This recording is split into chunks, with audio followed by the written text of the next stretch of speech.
for Inspired, doing a lot of setup jungle, but he transitioned into carry jungle for the playoffs after they got their loss, and absolutely dominated with the carry jungles. I think he slots really nicely into the new meta, and Larson started playing the Akali, he even played the Lucian mid, these super aggressive picks. So I think that Tank and River are going to have very big shoes to fill coming back into the team, into their spots as mid jungle with the opponents that they're now facing. Meanwhile, Kaiwing and Unified have been playing together since 2017 or 2016, I forget which. I wrote it down and then haven't read it recently. But they've been together for a long time, and to me, they were the best bot lane in the PCS. We only got to see 2 games of them as Unified came back in the lineup at the very end of the play-in stage. Regardless, well, with him in the lineup, they managed to take top in the group, so still pretty impressive stuff. Jungle bans coming through for the most part on PSG, and we'll see what the final ban will be from Rogue. All right, so we're looking at Graves really heavily here then. With the jungle switch up once again for PSG, we're not going to see the jungle echo anymore, which they had so much success with in play-ins, and it's probably going to be either the Kindred or the Graves for them, most likely. And with this extra focus on jungling, they're very clearly trying to pinch Inspired. Okay, final ban coming through. We'll see what comes out. Will be interesting to see if Unified and Kaiwing can get revenge on the LEC. They had a play-ins run back in 2017 where they got 3-0'd by Fnatic as the final best of 5. Now they get to go take a shot at Rogue so many years later with new teammates and a new lineup, and see what can happen to this one. Larson, a player with a lot of eyes on for me. If it's gonna be a Rogue win, I'm looking a lot at jungle mid, at Inspired and Larson. Lucian was the most banned champion against them in playoffs. Yes, he was nerfed since then, but PSG left it up, and Larson scoops it up instantly. Yeah, I mean, they lost to Lucian, and then they immediately picked it up.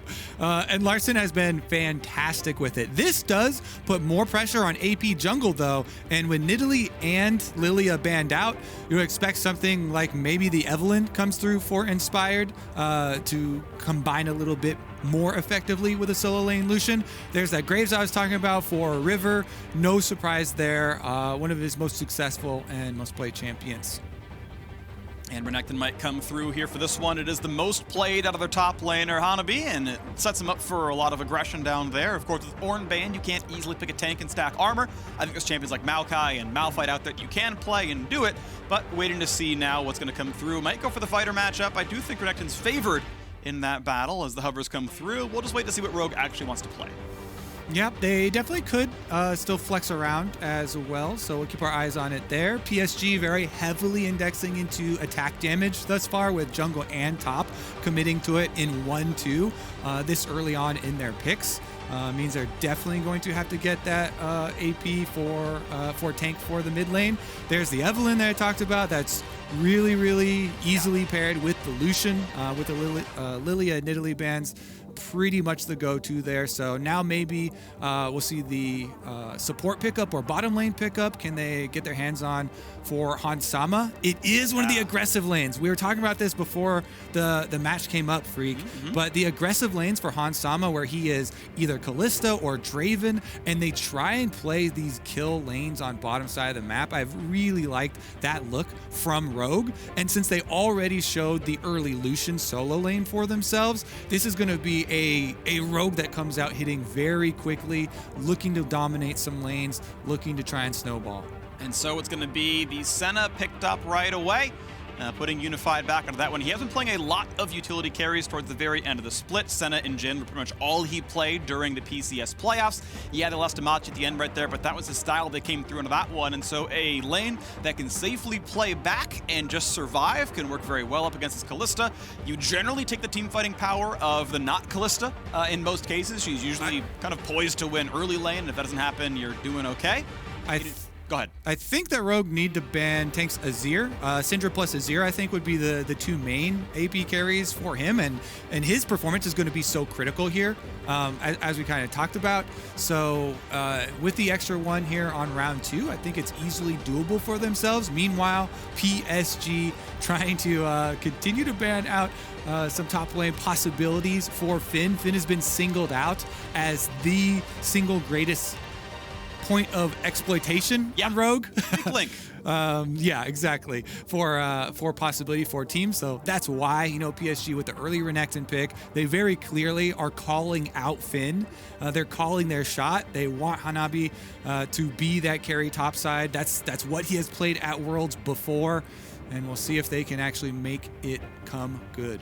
So it's cool to see these teams, I think, building towards their strengths. Again, mid-jungle, a really, really big deal here for Rogue. On the PSG side, top lane is where you're looking right now. Renekton gonna be a bully, Lucian gonna be a bully, especially when packed up by the Evelynn. And now, as we see Orianna coming through, we know what the solo laners are. There's really no way you flex Ori top and Renekton mid, so you know these lineups for sure. And the question is, what goes top lane for Finn to answer Renekton? I don't think it's Lucian. I think it's gonna be Malphite. Yeah, exactly what I wanted to see. Armor, stacking, tank, and the top side to deal with the physical damage exclusive top jungle duo. I love this freak. This is the no ego. We're like, PSG are calling their shot. They're like, yo, early pick Renekton. We're banning out other top laners. Finn, we're calling you out. Are you going to try and fight me? And Finn's like, you know what? Armor looks good here. You've got a triple first pick armor there with Graves, Renekton, Senna. So top side is full attack damage. Malphite is an amazing pick for Finn and for the team composition that they are facing. They compound that engage with the Rakan as well. So Rogue actually coming out of this one looking really pretty, honestly. Now, Vander with his first Rakan play of the Summer Split Plus. Cool to see the champion pools kind of reaching out a little bit there. Of course, Vander has been playing League professionally since before Rakan ever came out. You have to believe he knows the champion pretty well at this point in time. But cool to see him adding something a little bit new, or, new again, refound, maybe rediscovered. But the lineups are in. We've got the Nautilus coming out on the other hand, on the other side right here. It is going to be some frontline. Still expecting Senna to be the farming champion down there for Unified, but I will keep that asterisk up as a possibility. And we'll see how these teams can go. Final comments come through for the coaches. And Rogue, I think expectations are on that they can turn it around for the LEC. Mad Lions had a rough road during playing, and you can't help but feel some of that weight on your shoulders, saying, okay, look, Mad Lions stumbled, but we will pick up where they left off. Don't worry, we're Rogue. We can take this one down. They won the LEC Summer Split regular season. They did great in best of ones, and here up against PSG Talon. And most of those players, first time internationally, you have to believe they've got what it takes. Yeah, and PSG Talon here, they made waves in play-ins with their substitute players, and so everybody is looking at Tank and River coming back into the team now that they've made it to the group stage. They're returning to the squad, and they need to prove that they still have it. I think they may. It's going to be an exciting battle down here, and I want to see a lanes shakeout, how well these two teams can play. I know a lot of eyes were on Finn as a weak leak. Can he be exploited? Can it be a problem? But he's no ego, right? It's armor stacking on Malphite, and I want to give credit to Rogue for scouting a lot of the talent here. Top, jungle, and mid pretty much all got their LEC debuts on Rogue. They did the talent scouting. They put them in. Technically, Larson played 2 games in H2K, but that almost doesn't count. That team barely even played.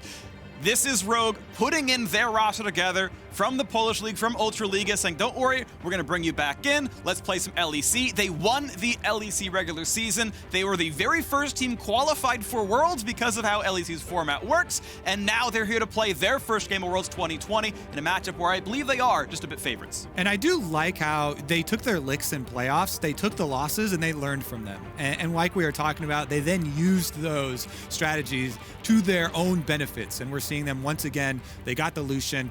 So let's see what they had to prove with it. Larson and Inspired, the players I want to watch.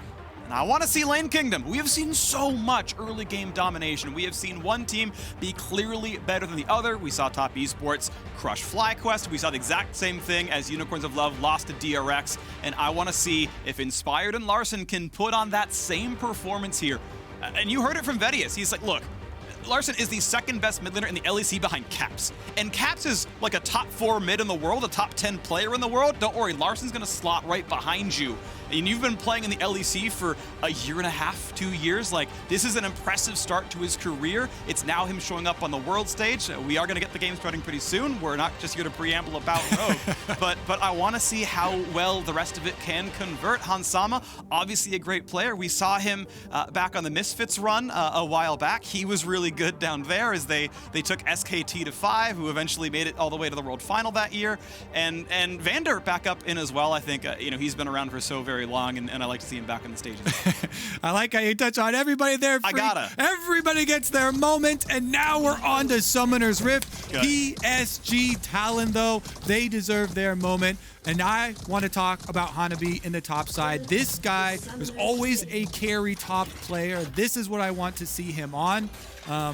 He made his name with Yasuo way back in the day, but here with Conqueror Renekton, they do have the difficulties of going double AD, top and jungle into the Malphite, but you can still focus on that side and try and punish Finn, try and work off of that strong side, go for the invades, take control of the blue buff, and try and deny Rogue some of those options.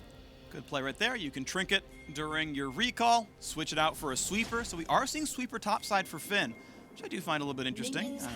I guess if he's saying I'm never going to get ganked, you don't need to put your own wards down because it's just useless to put effort down there. But it does mean that Finn cannot get his own vision. He is just going to be at the whims and mercies of Hanabi and River if they ever do want to gank him down there. Halo Blades for Kalista, very much more lane focused. The only other real alternative would be Lethal Tempo. Look at this super long camp towards mid. Wow, I mean, that's going to be flashed down instantly, but they're going to find the knockup anyway. It's already first blood. You got to be kidding me. The early flash, it makes it easy for Vander. That is incredible. Rogue with the level 1 planning here. They just wait patiently in the side brush here. Vander's Rakan comes out. He gets him after the flash. Knockup secured. Rends the spears right out of him. Here's the hook, though, answering back on bottom side. You know what we get for that first blood? A little bit of chunk of HP, and Vander's just going to heal it right back up with the potion.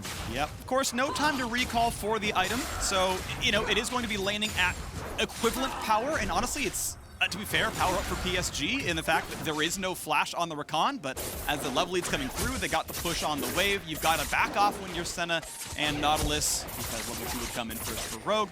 Inspired going through his camps, roughly keeping up right now with how Graves is doing over there. River getting up to the top side. He finishes full bottom side of the camps.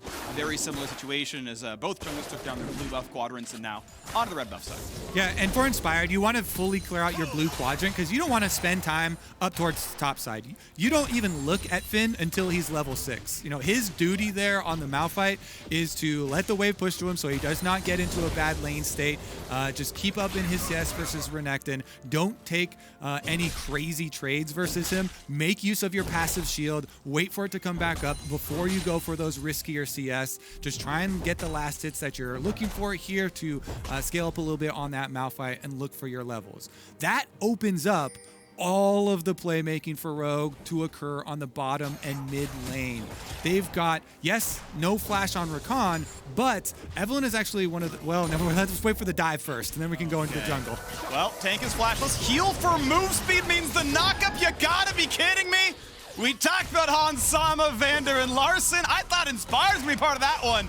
But the bot lane has roamed up twice for mid lane ganks. The bottom lane ganking way more than either jungler in this game. It feels good for Inspired to be able to do a full clear on Evelynn.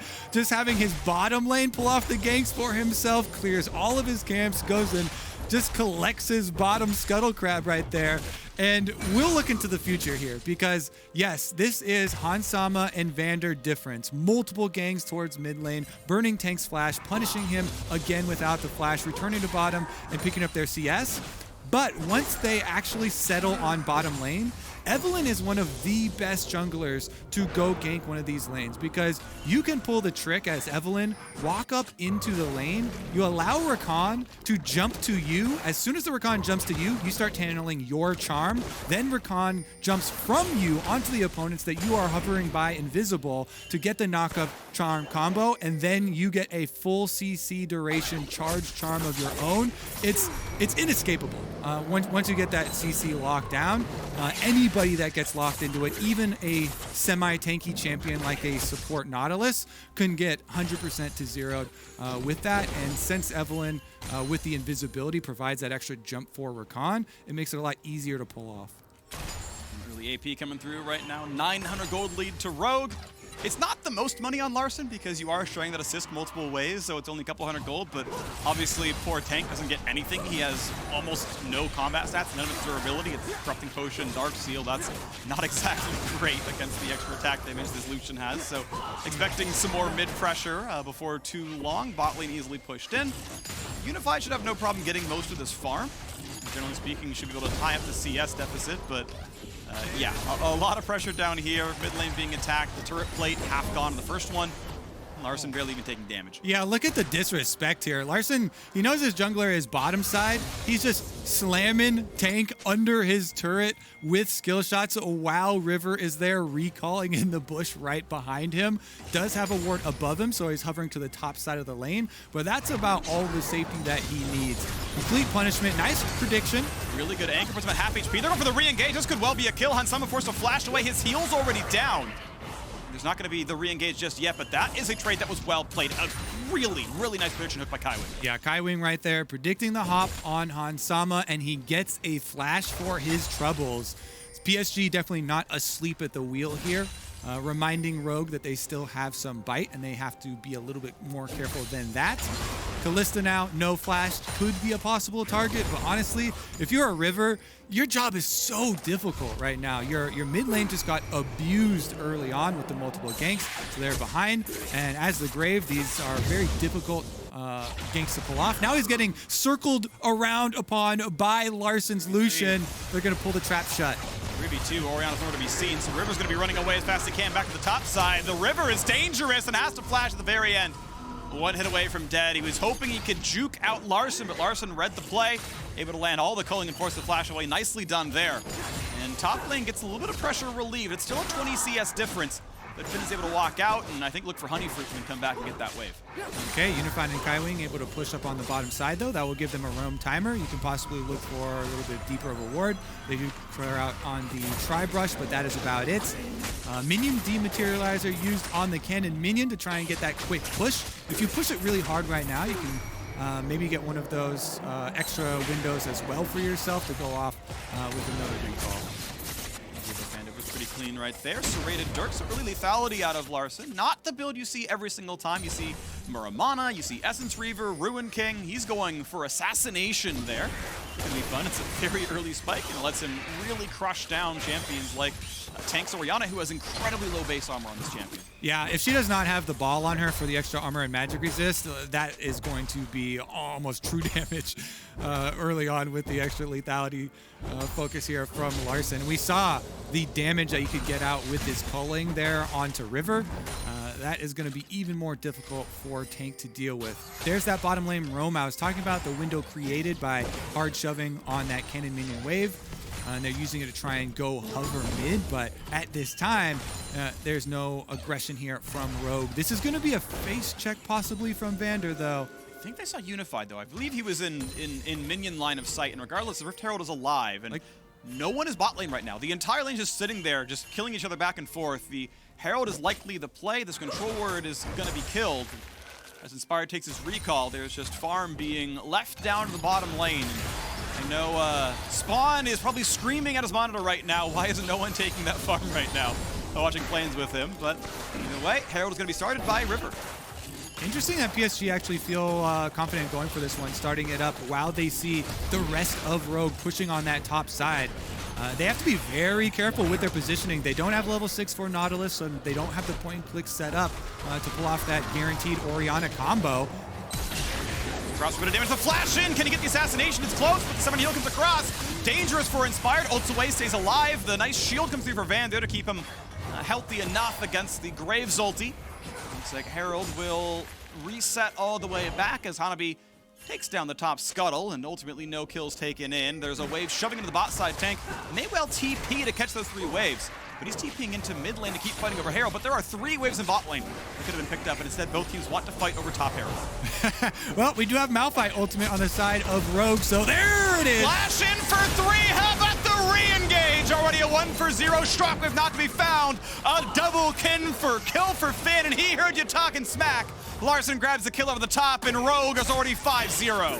Malphite operational. Yep, there we go, Freak. Looking for the ultimate. They find it. Easy combo follow-up from Vander. He didn't even have to use the ultimate. He gets level 6 off of that fight. Rogue crushed the Rift Herald fight. They will claim the prize afterwards, and they can commit to this top lane swap. Remember, after 5 minutes, the fortification buff falls off of the top and mid turrets. So lane swaps like this, you can just hard push on the towers. The extra 50% damage reduction is not there.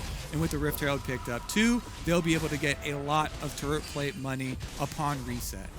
Finn's going to stand on the bottom lane, and honestly, it's not like there's a lot of magic damage coming to Unified and Kaiwing, so should feel very safe down there as he stacks up his first few components. Ninja Tabby's in, Glacial Shroud there as well for some CDR. River, though, feeling comfortable to go for this 11-minute Drake. A lot slower than we were having in our first few games of the day. A couple of wards coming down, a little bit of sweeping from Kaiwing, and now it's time to help make sure this Drake comes down. Mount Drake can be claimed no problem. But now Hansemo's got to be very afraid of what Renekton might do. Burn someone to heal to get away, and able to walk out with boots too. Yep, they should be able to get off the reset for himself. The Rift Herald is in the hands of Inspired, and Evelyn's ultimate also coming back off of cooldown.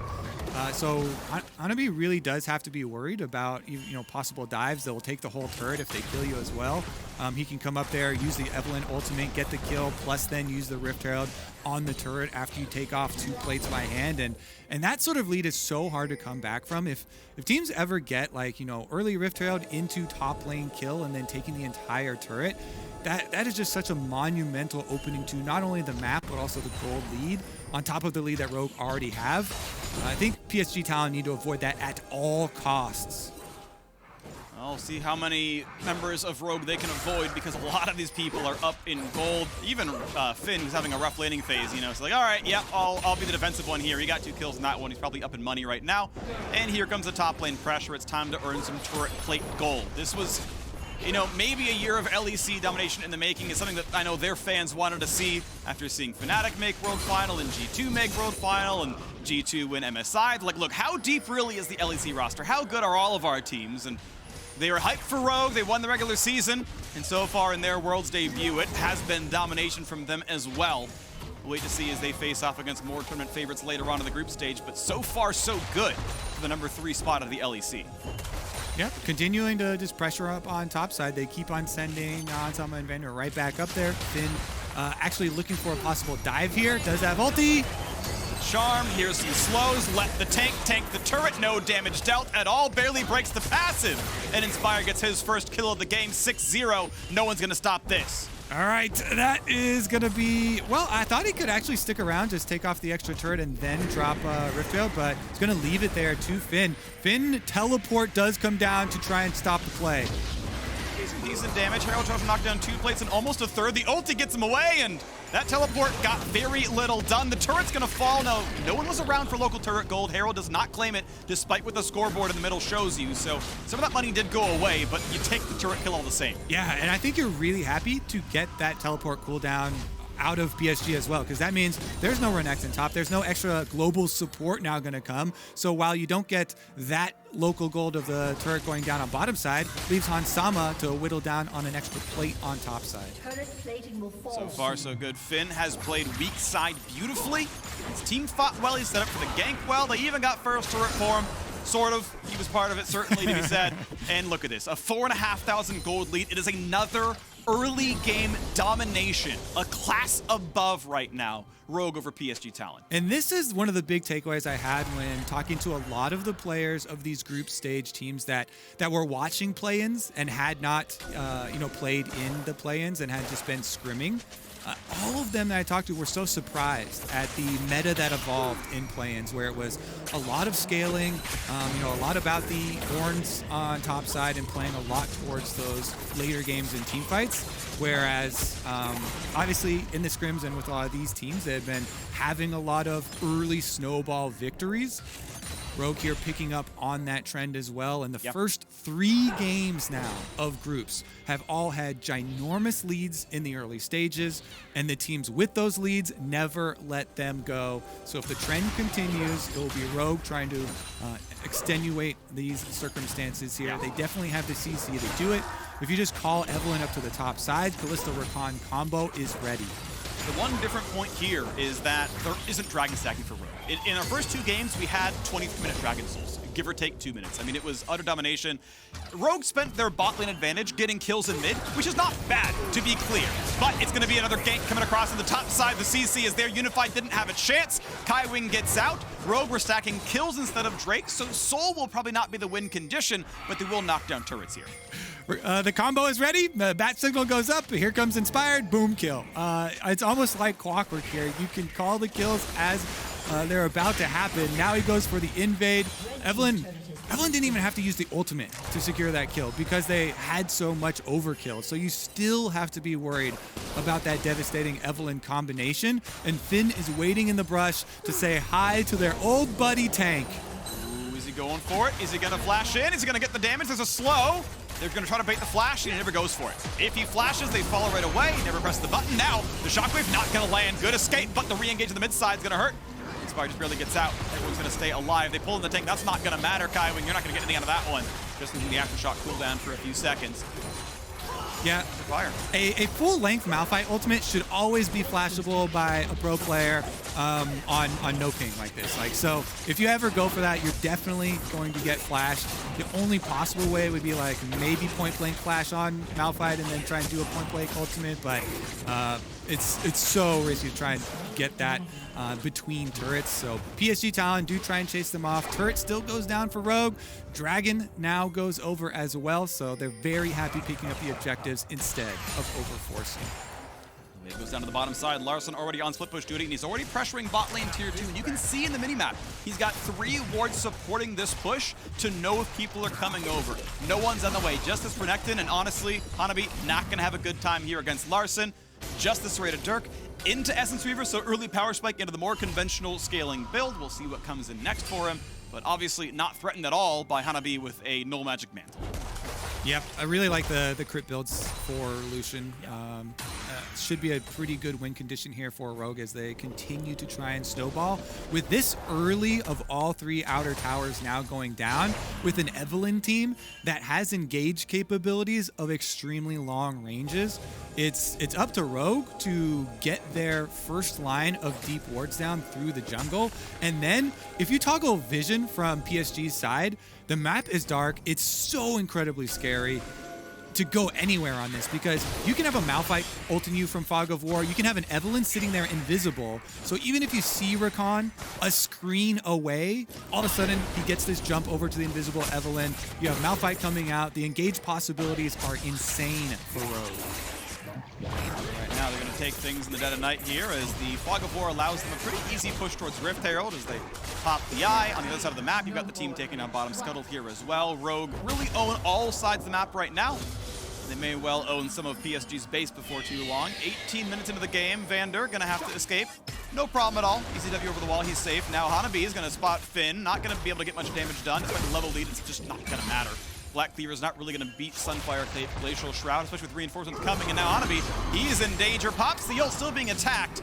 And now it's time to kite away once again for Hans Sama. Teleport coming in. This is gonna be the re-engage. This is gonna be the attempt at a comeback here for PSG. Is it gonna be enough? Anchor's gonna come in. They find Vander. A lot of CZ coming across. Hans Sama forced backwards. Ults in. There's a big knockup. There is everything all at once. Larson finds 1 and 2 kills. Then the re-engage to the backside. Vander forced to run away. They're gonna keep him alive as Inspired finds kill number 3, and it's time for Kaiwing to run away. Rogue simply too strong. They're looking for kill number 4. Kaiwing trying to build some space, trying to get away, and he may just live. Rogue 10 and 0. A single Drake separating them from a perfect game. Yeah, you're playing with fire. If you try and chase down that combination, you can see Finn just waits on it. Sama easily ults Vander out of any sort of danger. Once they send him back in, it's a freaking bounce house.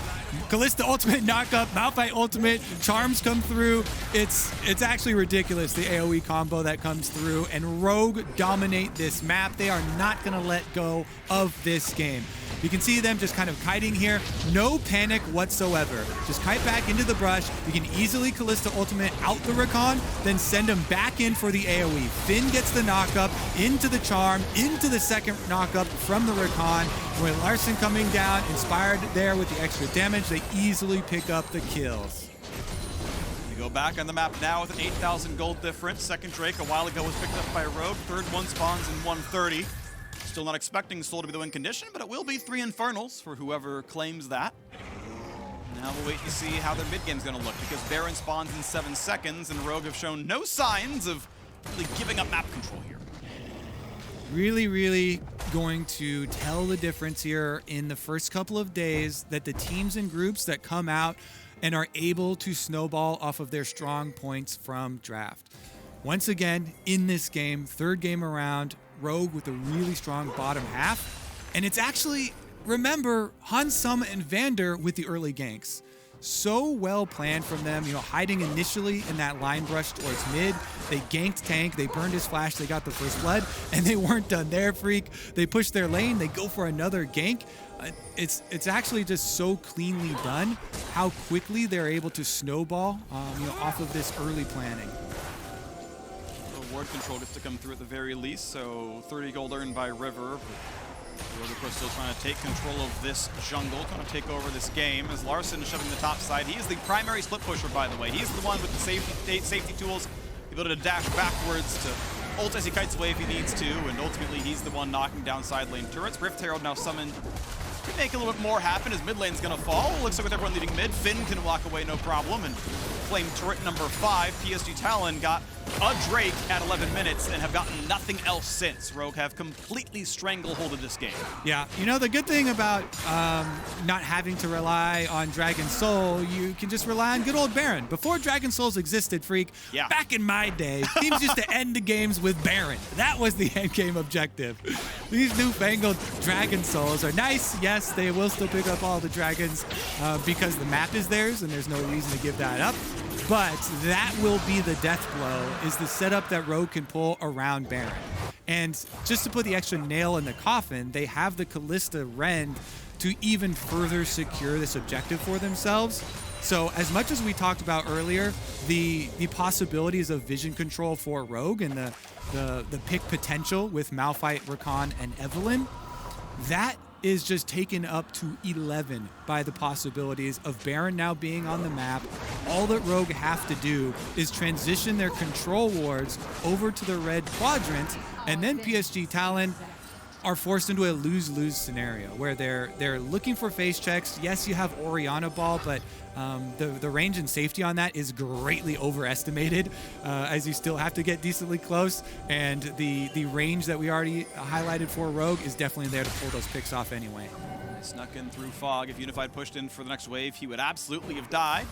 Nice attempt there by Vander and Larson. Ultimately hasn't come to anything, but a nice try all the same. Finn walking through. He's just making sure, yep, we still go. Great, okay, here we go. Time for the Baron. No attention need be paid down to the Renekton split pushing there. PSG just trying to get something for themselves while Rogue force this. See if they can actually get the engage. A little dangerous. Vander going to be rooted in place. Shaka going to land as well, but he's pulled right back in by Hans Sama. Played at the range. Gravesalt says maybe we get something out of it. They're not going to get anything. Here comes the Smite Ren combo. Claimed no problem. Is there even going to be a re-engage? Malphite ulti was burned. Not going to do anything for kills, but at the end of the day, here we are with the Baron picked up cleanly with no kills. Time to reset and pick up the various sides of the map. Yeah, and PSG, they actually don't overcommit. They don't blunder there, making, forcing a fight or something or getting caught afterwards. They just take their one tower on bottom side for Hanabi there with the Renekton, and they give up that Baron. Yes, maybe you throw like a Hail Mary, a crazy play where River just tries to, E or flash into the pit and goes for a very low chance of a kill against a Rend combo, but, well, he actually got caught. He recalled outside of the brush, but he's not charmed. Finn ult not up for a second, but they do have some slows. Gonna slow him. And they're still kind of going. I mean, Inspired is gonna try. He's going for charm number 2. Does have flash E if he needs it. Gonna ult backwards to find the charm, and they're gonna find the kill. Nicely done. Larson TV behind just for good measure. I like the play, I like the kill. A mistake from Hanabi. All right, quickest 3 games ever, Freak, for us. Yeah.